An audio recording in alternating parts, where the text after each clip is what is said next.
There is an energy which springs from sickness and debility. It has a more powerful effect than the real, but sadly, expires in an even greater infirmity. Novalis.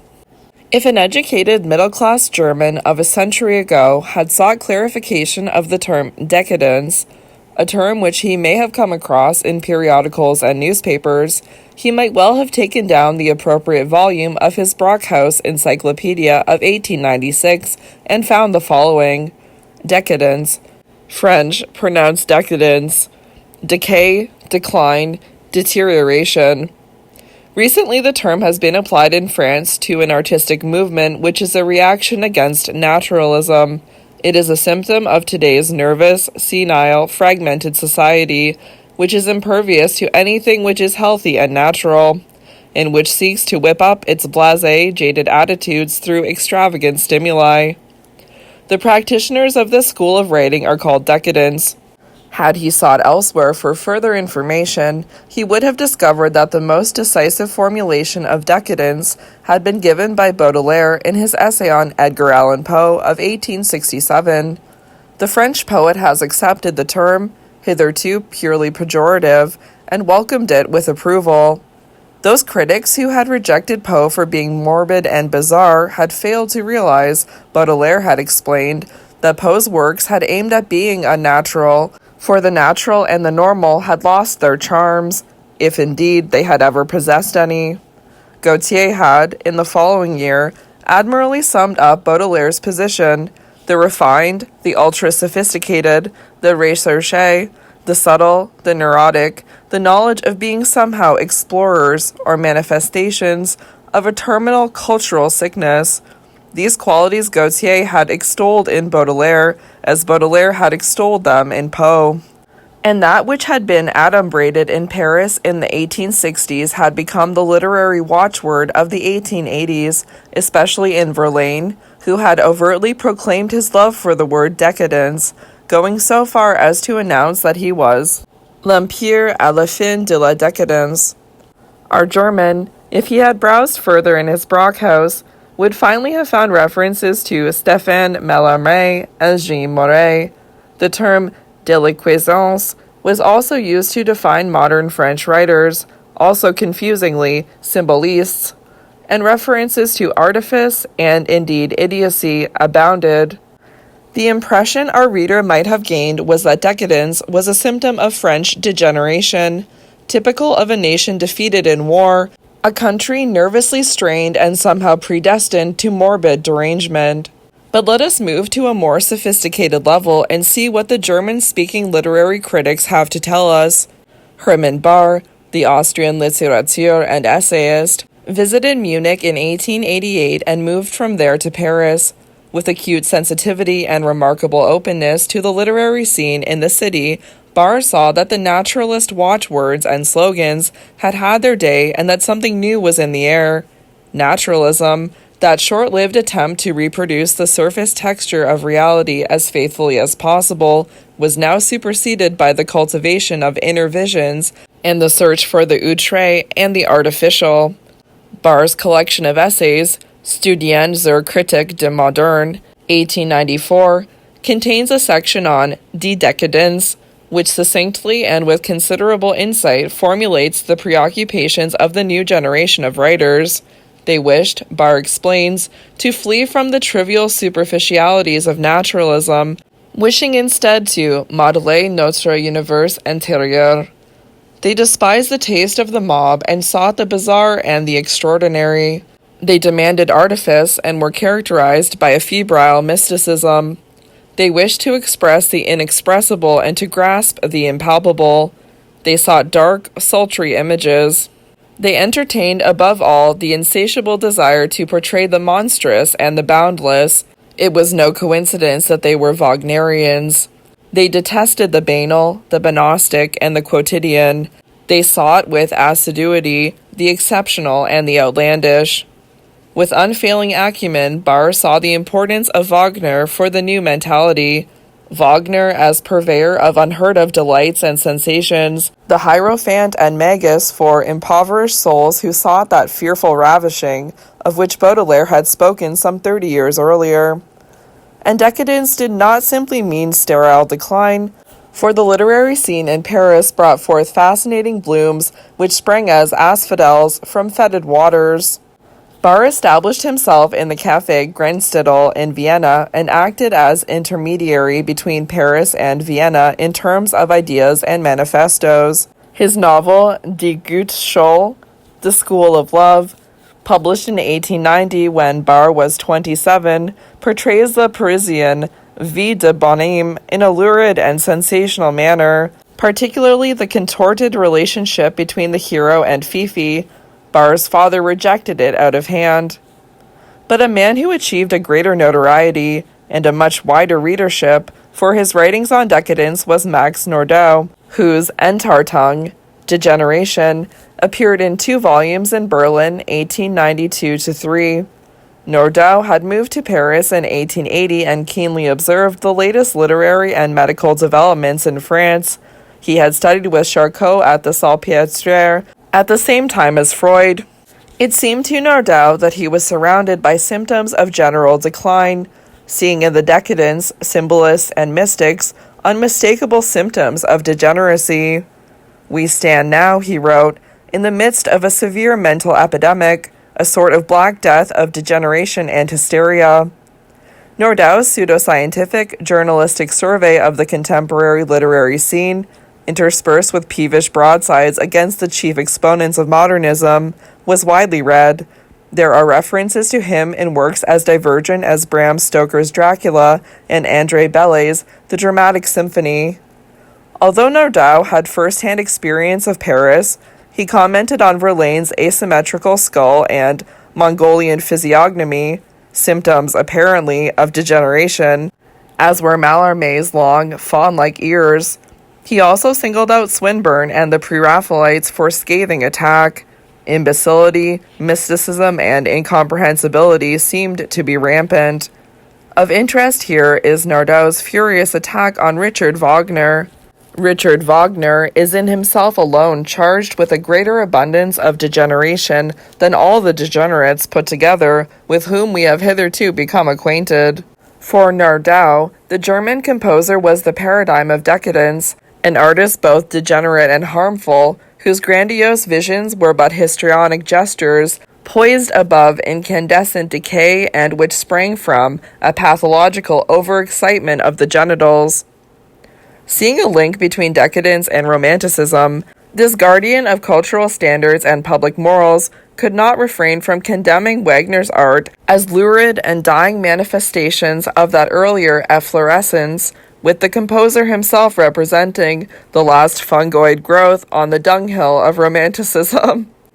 But a much greater intellect had already launched his dazzling attack on the master of Bayreuth, on the aging and perfumed voluptuary of Parsifal above all, and his polemic lifts the discussion of decadence to a considerably higher level.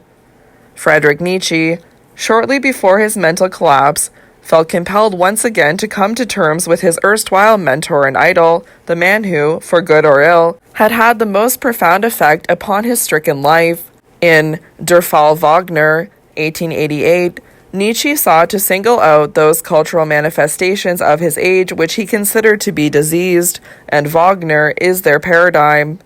Wagner's art is sick. The problems that he deals with on the stage, they are without exception the problems of hysteria.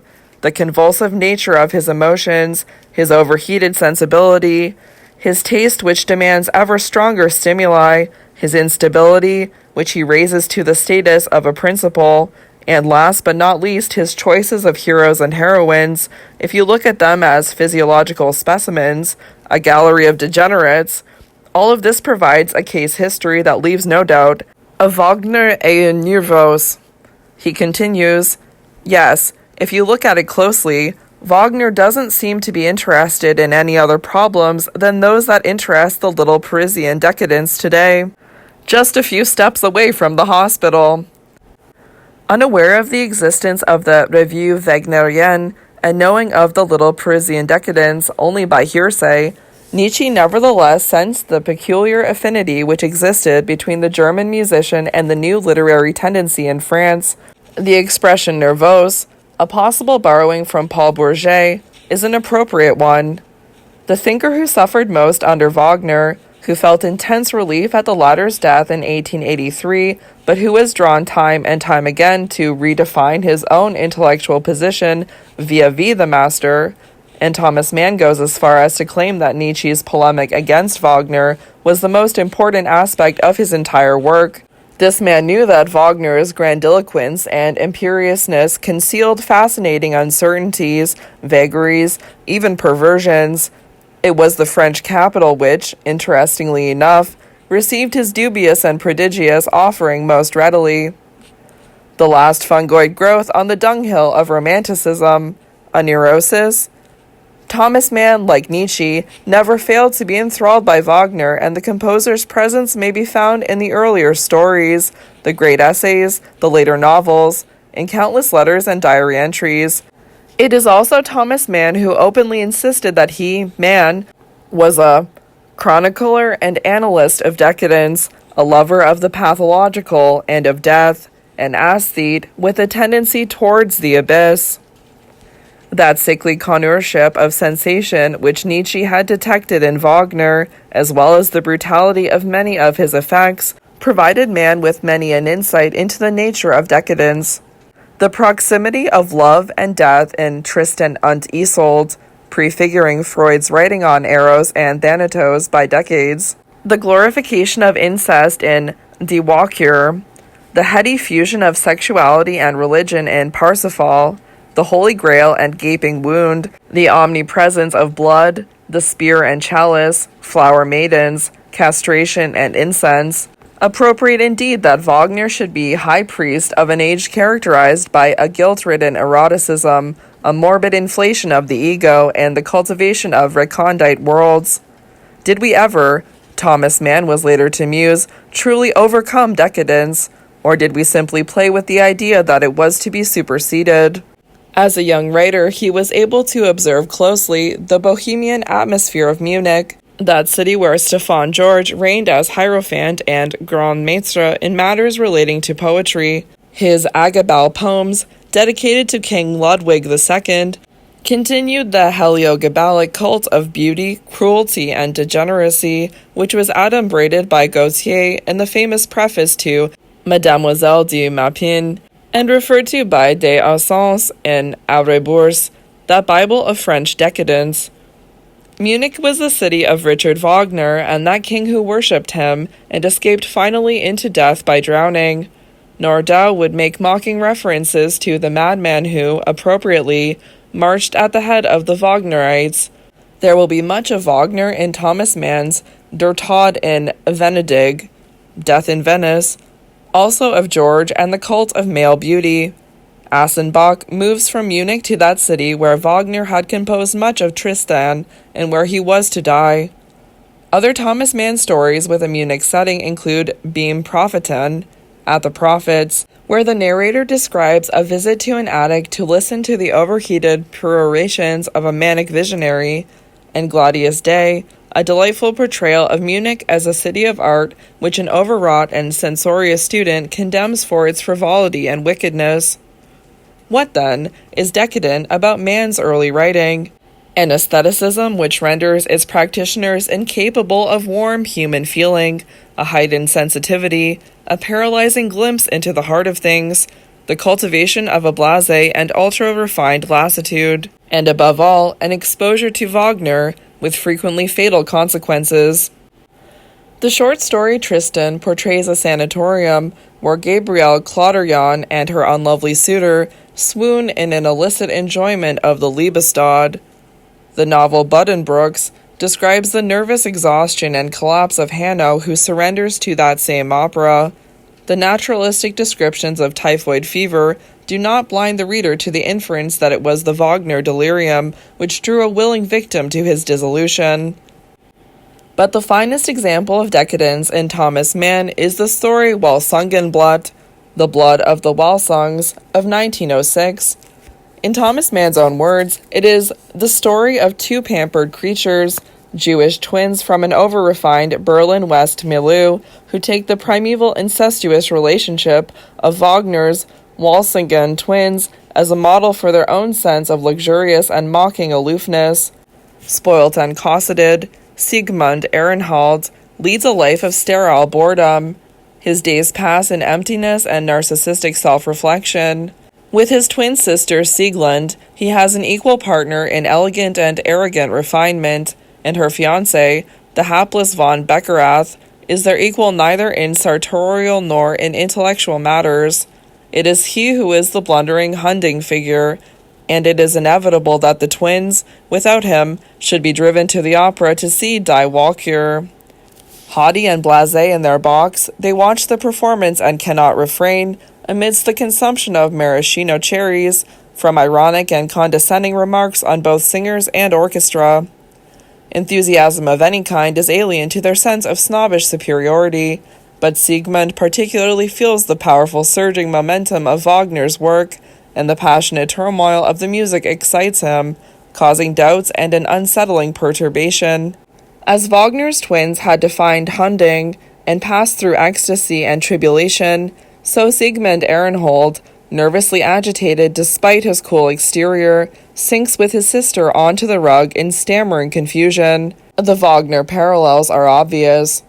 But whereas Wagner created out of passionate inspiration, it is Sigmund Ehrenhold's tragedy that what was probably his first spontaneous act should be one of narcissism and perversion, born of defiance and vindictiveness, the cuckolding of the Goy von Beckerath.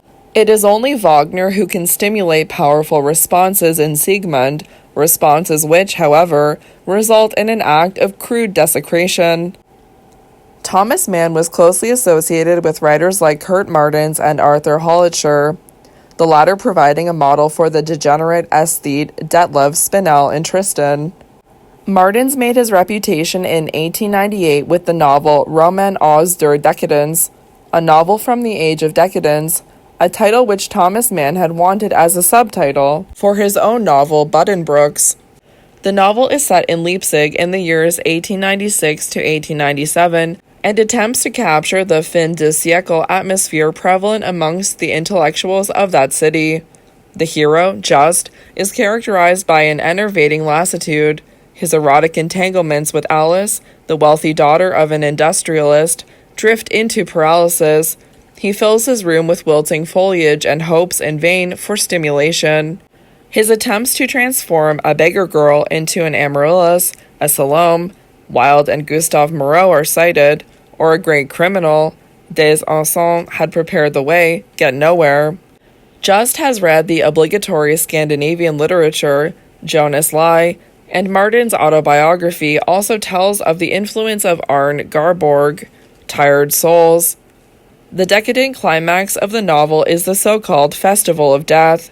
Just's friend Erich von Luttwitz, having inherited a fortune, decorates his villa in the latest Art Nouveau style and invites his colleagues to an orgy, the culmination of which is to be his death. Both von Luttwitz's escapades and Just's exhaustion seem symptoms of some deep malaise. It is no coincidence that the latter, as a good decadent should, seeks refuge in the Catholic Church. Hollitscher's Der Vergiftete Brunnen, The Poisoned Well, 1900, tells of another villa, owned by one Desiree Wilmoth, née Wulp, where dubious and extravagant fantasies are enacted. Desiree, widow of the wealthy Scot McAllister, whom she had met in Monte Carlo, forms a liaison with the young genius Melmoth, who dies in mysterious circumstances. After extensive travel, she settles in Munich, where a host of literati dance attendants. The young poet Sebastian Sass, from Transylvania, falls under her spell. Desiree is a femme fatale with copper-colored hair, a deathly pallor, and blood-red lips, not far removed from that vision of a sphinx-like creature described by Hollitscher thus: "She was naked to the hips, sitting rigid and upright in a black armchair in the middle of the room. Her hair was red and, parted in the middle, fell over her shoulders and across the back of the chair. Her eyes were of pale turquoise and of a deceptive gleam. Her lips were cut of dark violet amethysts. Her nipples, erectile, were of large rubies. A diamond sparkled in her navel. Desiree's dancing is reminiscent of that of Louis Fuller. Images of fire abound. The presence of Wagner is paramount in the bacchanal that Desiree performs to seduce the hapless poet. The Venusberg music from Tannhauser is meant to overwhelm him, as are lascivious eurythmics. The performance takes place in an enormous conservatory, choked with rank vegetation. Sass escapes and flees to Belgium, to a town which is obviously Bruges, where he writes his novel. Bruges, together with Venice, being the decadent town par excellence, indebted above all to Rodenbach's Bruges la Morte, with its inscriptions of swans, brackish water, and dark courtyards. He returns, healed, to Munich. He has drunk of the poisoned well of life, and survives. Hollichter's story, Von der Wollust und dem Tod, of Lust and Death, Munich, 1902, does not end on such a conciliatory note, however, in its portrayal of a grotesque Liebestod. The hero can only find sexual release in death, silently cutting his wrists and sinking dead upon his beloved during a rendezvous. Munich had been the city in which Desiree Vilmos' villa stood, as had Assenbach's residence, and the attic of the prophet who, in Thomas Mann's story, had exulted in visions of blood and violence where millennia of human domesticity were to be expunged in a new apocalypse.